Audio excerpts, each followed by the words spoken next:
Balik kulungan ang isang lalaki dahil sa pagwawala umano sa Quezon City.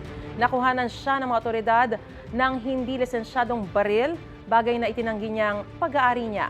May unang balita si James Agustin. Inaresto ng pulisya ang 25 anyos sa lalaking ito matapos makuhanan ng baril sa Barangay Holy Spirit, Quezon City. Isang concerned citizen na nag-report na nagwawala umano ang lasing na lalaki. Nakita nila actually yung tao na may hawak na baril.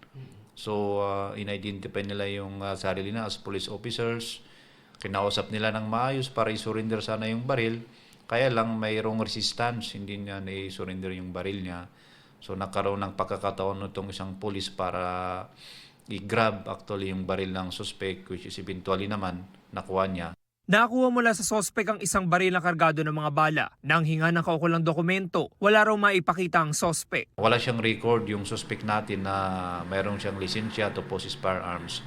But on the firearms, may lumalabas na record yung firearms natin na na-confiscate na nakapangalan naman sa iba. So biniverify namin actually yung nakapangalan dun sa firearms, kung anong naibinta niya o anong ginawa niya sa baril niya.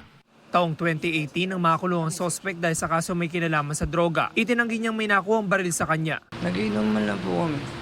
Hindi man po ako lasing nun, sir. Yung baril sa'yo? Hindi po.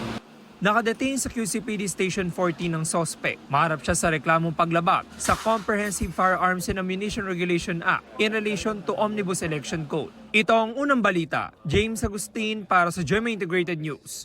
Gusto mo bang mauna sa mga balita? Mag-subscribe na sa GMA Integrated News sa YouTube at tumutok sa unang balita.